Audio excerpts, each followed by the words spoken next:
Dr. Elena Vasquez looked out the small window of the transport shuttle. Stars stretched in all directions like tiny diamonds on black cloth. She had dreamed of this moment since she was a child, but now that it was happening, her stomach felt heavy with worry. "First time in space, human?" asked the pilot. His voice came through a translator device that made him sound like a robot. The pilot was a Zephyrian, tall and thin with green scales that caught the light. His yellow eyes watched her with curiosity. "Yes," Elena said. "It's beautiful." The pilot made a sound that the translator turned into laughter. "Wait until you see our ship. The princess will be impressed that Earth sent a scientist instead of a soldier." Elena touched the datapad in her bag. It contained everything about human biology that the Galactic Council needed to know. At least, she hoped it was everything. The Council wanted to decide if humans could join them. This meeting would change the future of Earth forever. The Zephyrian mothership appeared ahead of them. It was huge, bigger than any building Elena had ever seen. The metal surface was covered in beautiful patterns that looked like flowing water. Lights moved across it in waves of blue and gold. "Amazing," Elena whispered. "The princess designed those patterns herself," the pilot said with pride. "She is very smart. She studies all the species that want to join us. She will ask you many questions." Elena felt nervous again. "What kind of questions?" "About your people. How you live. How you think. How you—" The pilot paused. "How you make more of yourselves." The shuttle landed in a large bay filled with other small ships. Robot workers moved around, checking and fixing things. Elena followed the pilot through corridors that seemed to go on forever. The walls showed moving pictures of alien worlds and strange animals. Finally, they stopped at a large door. The pilot pressed his hand to a panel, and the door opened with a soft sound. "Dr. Elena Vasquez of Earth," the pilot announced. The room was like a library mixed with a laboratory. Books and screens covered the walls. In the center stood a table, made of something that looked like crystal. Behind it sat Princess Zilla. Elena had seen pictures, but meeting her was different. The princess was beautiful in an alien way. Her scales were a deeper green than the pilot's, with gold marks around her eyes. She wore robes that seemed to be made of light itself. But what caught Elena's attention were her eyes. They were bright, yellow, and very intelligent. "Welcome, Dr. Vasquez," Princess Zilla said. Her translator was better than the pilot's. She almost sounded human. "Please sit." Elena sat in a chair that adjusted itself to fit her perfectly. "Thank you, Your Highness." "I bring greetings from Earth and humanity." Princess Zilla smiled, showing small white teeth. "I have been looking forward to this meeting. Humans are interesting. Your species grew very fast compared to others." "We try to learn and grow," Elena said carefully. "Yes, I have been studying your history. Very fascinating." The princess touched her crystal table, and images appeared in the air between them. Elena saw pictures of Earth, human cities, and crowds of people. "Your population numbers are quite large." Elena nodded. "Yes, we are about 8 billion people now." Princess Zilla's eyes grew wide. 8 billion? In how much time did you reach this number? "Well, it took thousands of years, but the growth became faster in recent centuries." The princess looked confused. "But how is this possible? My people number only 50 million, and we have existed for 10,000 years." Elena realized this was important. "How often do your people have children?" "Children?" Princess Zilla touched the table again. New images appeared, showing Zephyrian families. "We are blessed with offspring during the Great Alignment. It happens every 7 Earth years when our 3 moons come together. It is a sacred time." Elena felt her heart beat faster. This was bigger than she thought. Only every 7 years? Of course. This is normal for all council species. The Valdorians have children every 10 years. The Kethmori only once in their lifetime, but they live for 300 years. Princess. Zilla looked worried. How often do humans have children? Elena chose her words carefully. Humans can have children at any time of year. We don't need to wait for special events. The princess stood up quickly, her chair making a scraping sound. Any time? You mean without waiting for moon alignments or seasonal changes? Yes, that's correct. Princess Zilla walked around the table, her robes flowing behind her. But that's... She stopped and looked at Elena with new eyes. How many times in 1 year could a human couple have a child? Elena felt like she was walking on thin ice. Technically, once per year would be normal, but it's possible more often. More often than once per year? The princess's voice got higher. How much more often? Elena knew she had to be honest. Well, if we're talking about biological capability, humans could potentially every few months. Princess Zilla sat down hard in her chair. She stared at Elena for a long moment. Every few months, she whispered. But we don't, Elena said quickly. We have social rules and personal choices. Most humans only have a few children in their entire lives. The princess put her hands to her head. I don't understand. If you can have children so often, why don't you? How do you control this? Elena realized that this conversation was about much more than biology. It was about what made humans different from every other species in the galaxy. We learn to choose, Elena said. We can have children often, but we decide when and how many. We use our minds to control our biology. Princess Zilla looked at her data screens, then back at Elena. This changes everything, she said quietly. If what you say is true, humans are unlike any species we have ever encountered. Elena felt both excited and scared. Is that good or bad? The princess was quiet for a long time. I don't know, she finally said. But I must understand this better. The council needs to know what kind of species you really are. Elena nodded. She knew that the next few conversations would decide the fate of humanity in the galaxy. She also knew that she had just revealed something that might shock the entire council. Perhaps we should start with the basics, Elena said. I can explain how human families work. Princess Zilla leaned forward, her yellow eyes bright with curiosity and worry. Yes, tell me everything. Outside the window, the stars continued to shine, waiting to see if humanity would join them among the cosmic community. Elena took a deep breath and began to explain what it meant to be human. The next morning, Elena woke up in a room that felt like sleeping inside a gentle light. The Zephyrian guest quarters were comfortable, but everything was designed for taller people. She had to stand on her toes to reach the water controls. Soft sound came from the door. Dr. Vasquez, Princess Zilla requests your presence in the research chamber. Elena dressed quickly in her earth clothes. The corridor felt different today. Yesterday, the moving pictures on the walls had seemed friendly. Now they looked like they were watching her. The research chamber was 3 times bigger than the room where they met yesterday. Screens covered every wall, showing data streams in alien languages. Princess Zilla stood in the center, surrounded by floating displays of information.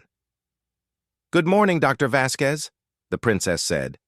She looked tired, like she hadn't slept. I have been studying your preliminary data all night. Elena noticed other Zephyrians in the room. They wore different colored robes and watched her with serious expressions. These are my advisors, Princess Zilla explained. Counselor Zeth handles biological classifications. Scholar Lyra studies social structures. Commander Vex deals with security matters.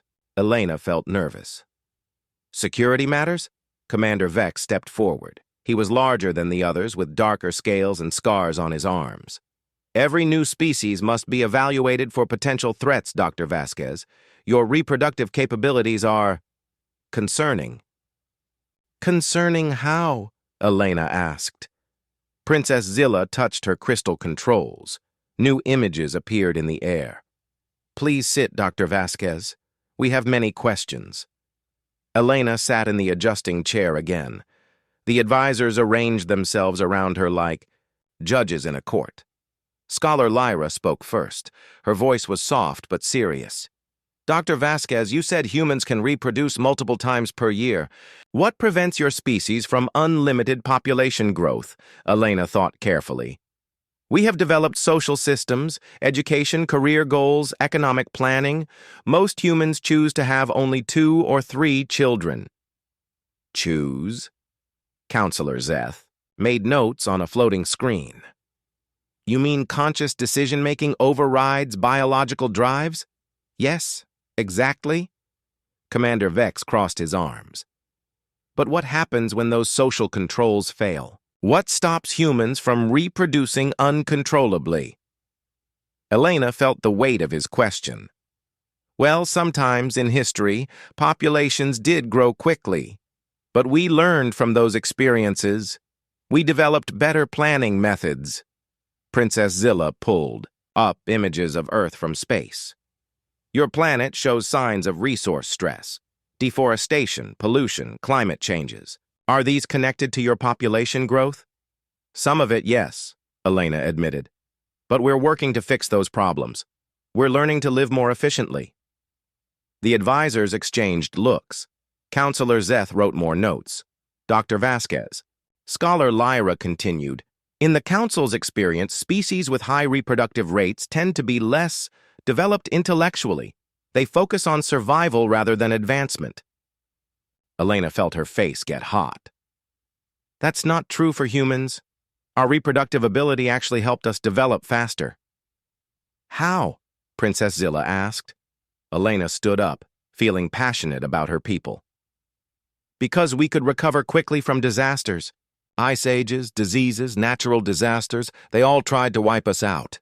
But we survived because we could rebuild our populations fast. And then? Commander Vex asked. Then we learned. Each generation built on the knowledge of the previous one. We didn't have to wait 7 years between generations like your people. We could pass down learning more quickly. Princess Zilla looked interested. You mean faster generations led to faster knowledge growth? Yes, and genetic diversity.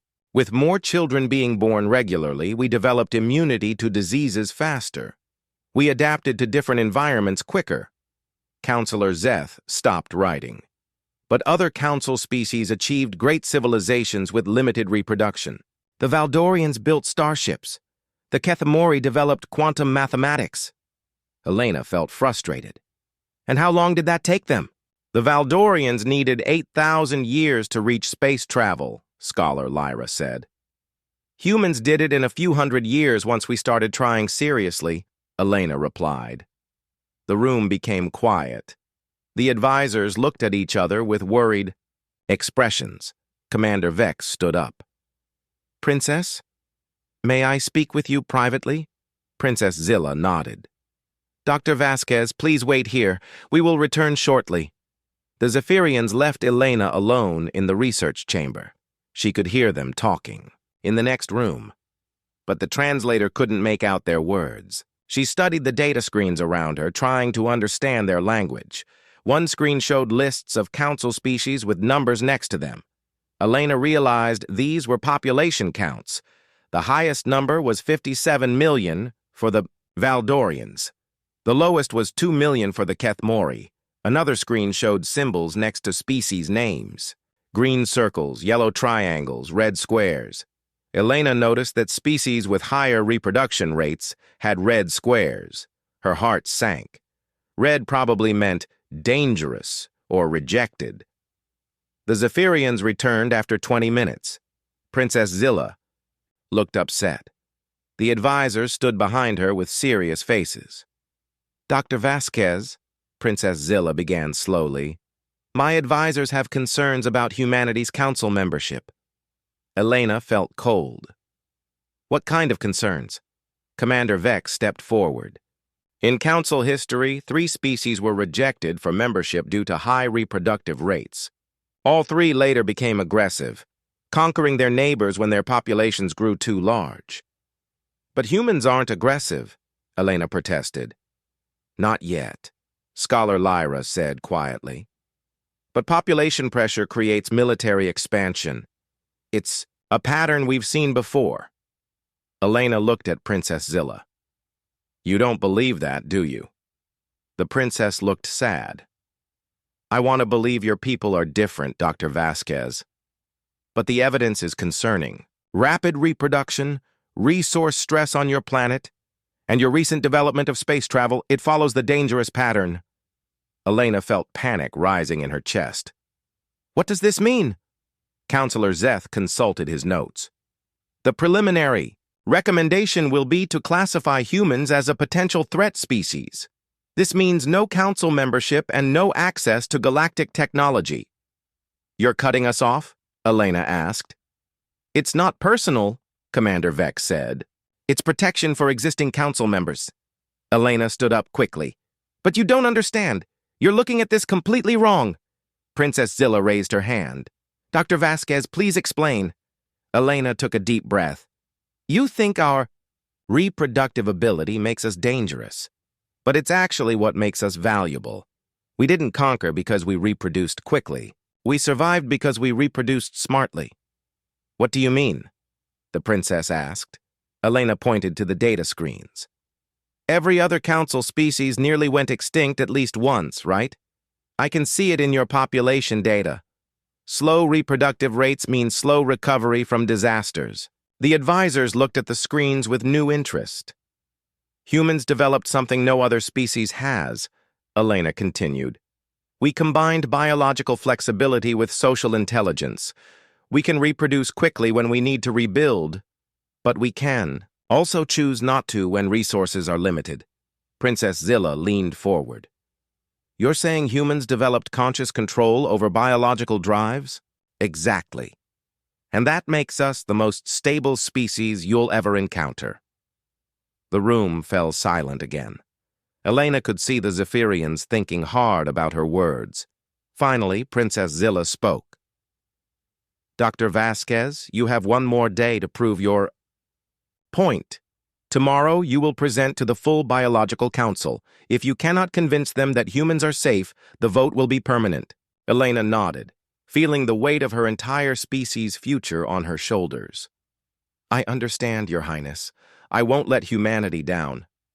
But as she left the research chamber, Elena wondered if one day would be enough to change thousands of years of council thinking. Elena spent the night in her quarters, but she didn't sleep. Instead, she worked on her datapad, preparing the most important presentation of her life. Earth's future depended on the next few hours. At dawn, Princess Zilla came to escort her to the Grand Council chamber. The princess looked nervous, too. Dr. Vasquez, she said quietly as they walked, I want you to know that I believe you, but the other council members are very worried about your species. How many will be there? Elena asked. 12 species are represented on the biology committee. Each one has survived for thousands of years by being very careful about new members. They entered a massive circular room with a high dome ceiling that showed the stars outside. 12 tall chairs arranged in a circle, each one designed for a different type of alien. In the center was a small platform where Elena would stand. As the council members entered, Elena studied each one. She saw the tall, thin Valdorians with their blue skin and silver hair, the short, round Kethmori with their thick fur and wise eyes, species she had never seen before with tentacles, wings, and crystal-like bodies. All of them looked at her with suspicion. Princess Zilla took her seat and spoke to the assembly. Council members, Dr. Elena Vasquez of Earth has requested the chance to defend her species' application for membership. A Valdorian with elaborate robes stood up. I am High Counselor Threx. Dr. Vasquez, your species has concerning biological traits.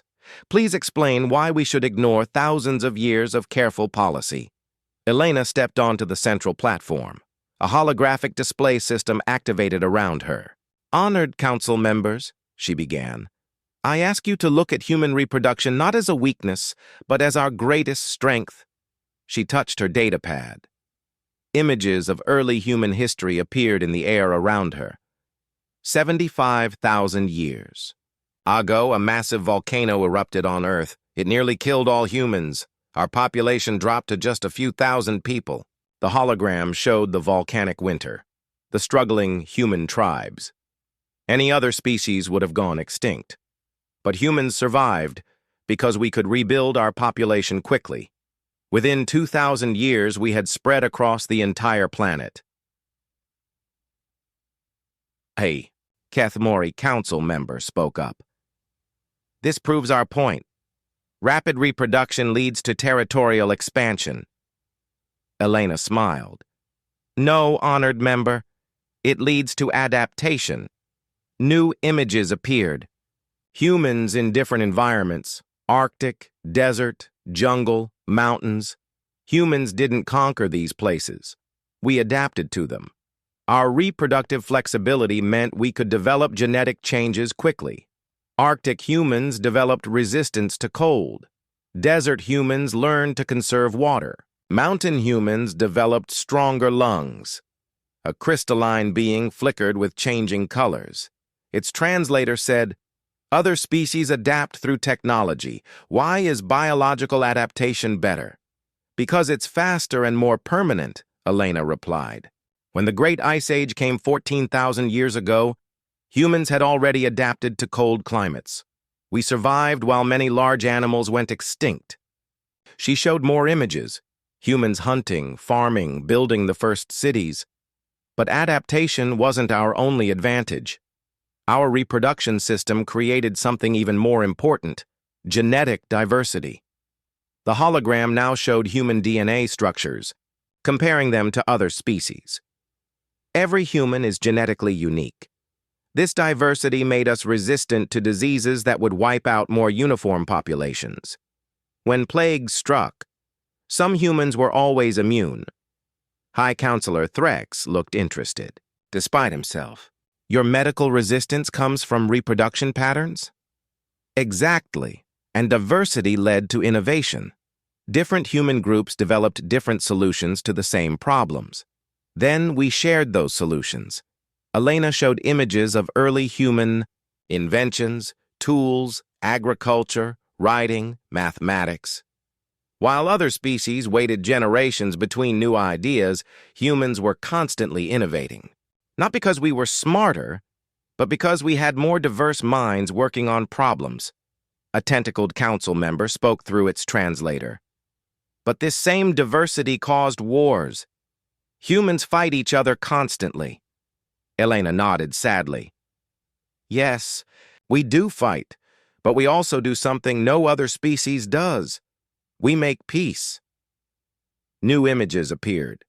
Humans helping each other during disasters, building hospitals, teaching children. Our reproduction system didn't just create diversity. It created families, strong emotional bonds between parents and children, love that extends beyond immediate survival needs. The council chamber became very quiet. "Other species reproduce for biological necessity," Elena continued. "Humans reproduce because we love our children. We form pair bonds not just for mating, but for life partnership. We create extended families that care for multiple generations." Princess Zilla leaned forward. "You're saying human emotional development is connected to your reproductive patterns?" "Yes, because we can choose when to have children. We developed the ability to plan for their futures. Human parents don't just feed their young. They educate them, protect them, sacrifice for them." Elena showed images of human schools, hospitals, rescue workers saving strangers.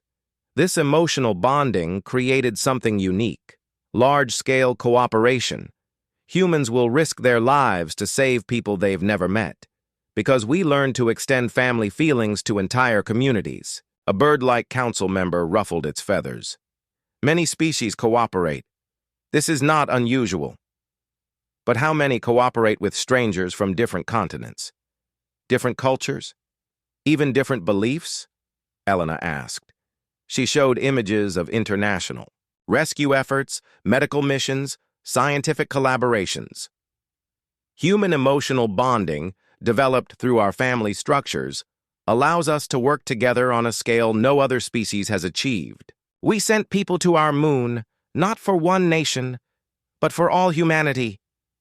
The council members were looking at each other with surprised expressions. Elena took a deep breath for her final argument. You fear that human reproduction will make us aggressive and dangerous, but I've shown you the opposite is true. Our reproduction patterns created resilience, adaptation, diversity, innovation, and most importantly, love. She paused, looking at each council member. Humans don't conquer because we reproduce quickly. We protect because we love deeply. We don't expand to take resources. We explore to find new homes for our children. Everything we do is driven by our desire to build a better future for the next generation. The chamber was completely silent. Elena could see the council members thinking hard about everything she had said. Finally, High Counselor Threx stood up.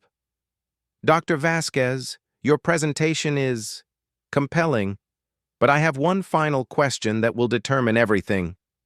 Elena felt, her heart racing. Yes, High Counselor? If humans are so emotionally bonded and peaceful, why does your planet show signs of environmental damage? Why haven't you solved your resource problems? Elena felt cold. This was the question she had been dreading.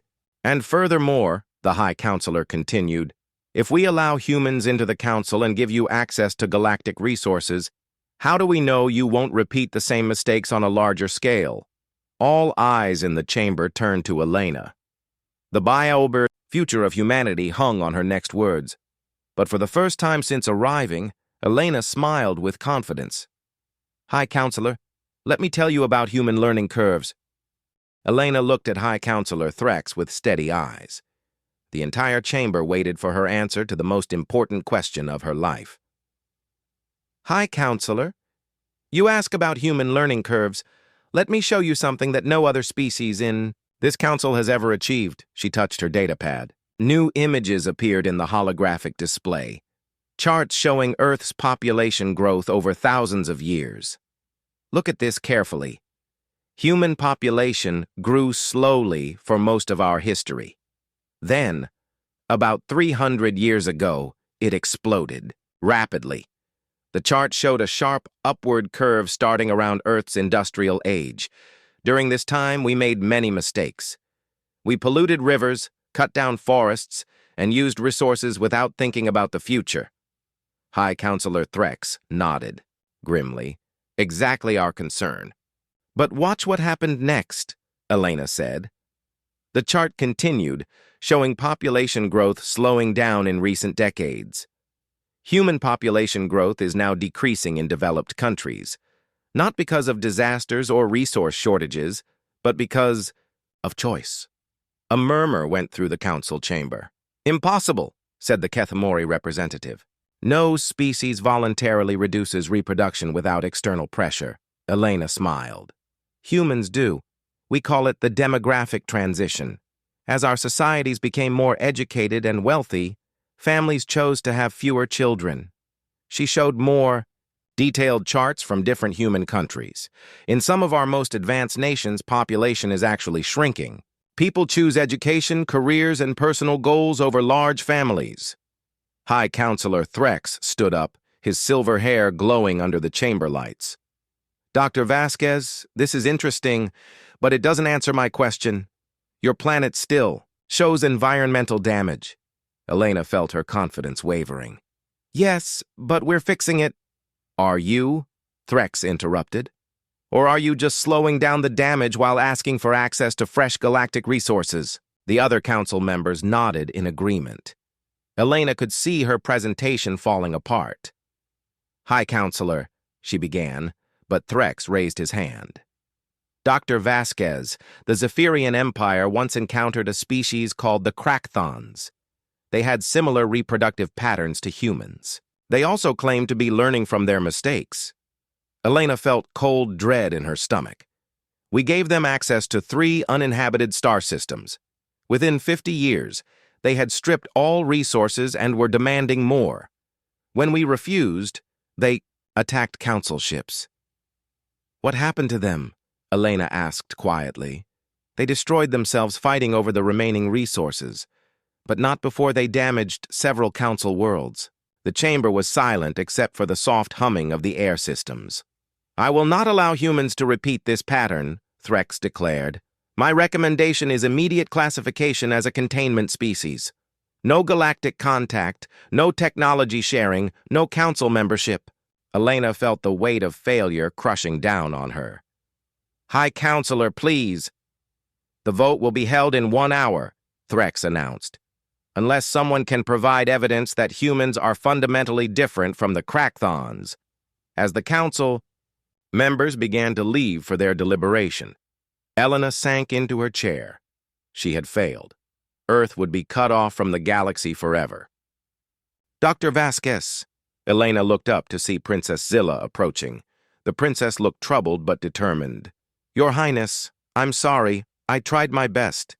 You did well, Princess Zilla said, but High Counselor Threx asked the wrong question. Elena looked confused. What do you mean? Princess Zilla sat down beside her. He asked why humans damaged your environment, but the real question is, why did you stop? I don't understand. Princess Zilla activated her personal data display. Dr. Vasquez, I have been studying human history all night. Your species did something that the Crackthons never did. Images appeared showing human environmental movements, conservation efforts, renewable energy development. You created a counterculture, people who opposed the damage and worked to fix it. Elena looked at the images with new hope. The environmental movement? Exactly, but it's more than that. Princess Zilla showed more data. Humans develop something we call future consciousness, the ability to sacrifice present benefits for future generations. Elena started to understand.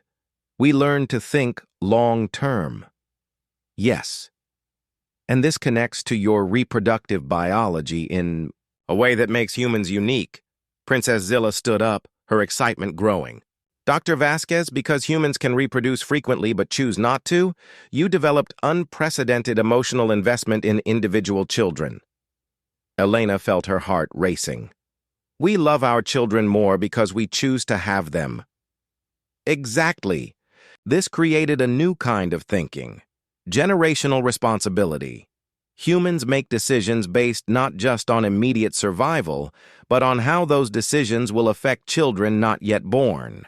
Princess Zilla pulled up more data showing human long-term planning projects. No other council species does this. The Crackthons reproduced frequently but without choice or emotional investment. They treated offspring as replaceable units. Elena jumped up. That's why human environmental movement succeeded.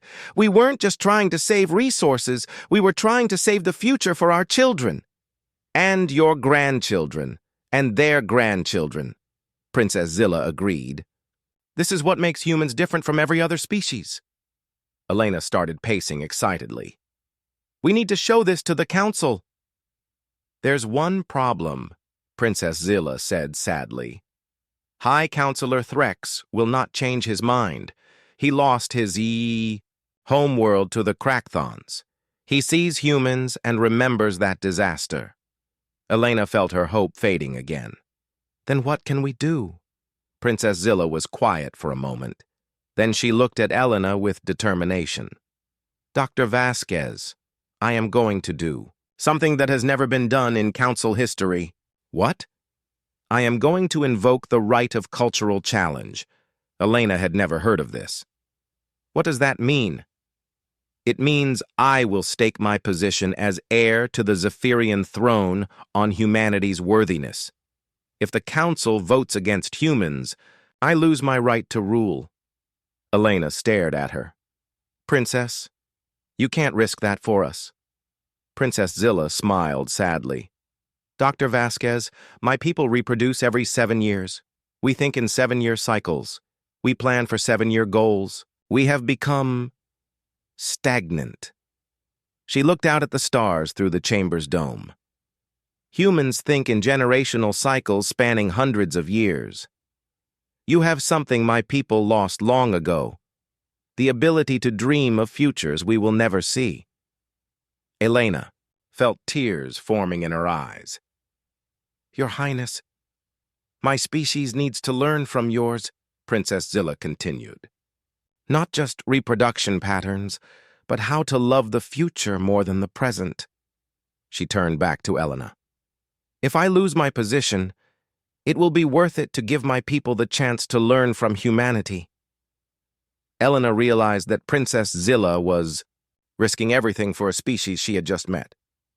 What do we need to do? Elena asked. Princess Zilla smiled with fierce determination. We need to show the Council that humans don't just reproduce intelligently, you love intelligently. And that combination is exactly what the galaxy needs. As they prepared to return to the Council chamber, Elena knew that the next hour would determine not just humanity's future, but the future of an alien princess who had chosen to believe in the power of human love. The Council chamber felt different when Elena and Princess Zilla returned. The 12 species representatives sat in their tall chairs, but now they watched Princess Zilla with shock and concern. Princess Zilla, High Counselor Threx said slowly, we have heard about your cultural challenge. Are you certain you want to risk your throne for these humans? Princess Zilla walked to the center platform beside Elena. Her robes seemed to glow brighter than before. High Counselor, I am not risking my throne for humans. I am risking it for the future of all Council species. A murmur of confusion went through the chamber. Explain yourself, demanded the Kethemori representative. Princess Zilla activated the holographic display system. Images of Zephyrian civilization appeared in the air. My people have existed for 10,000 years.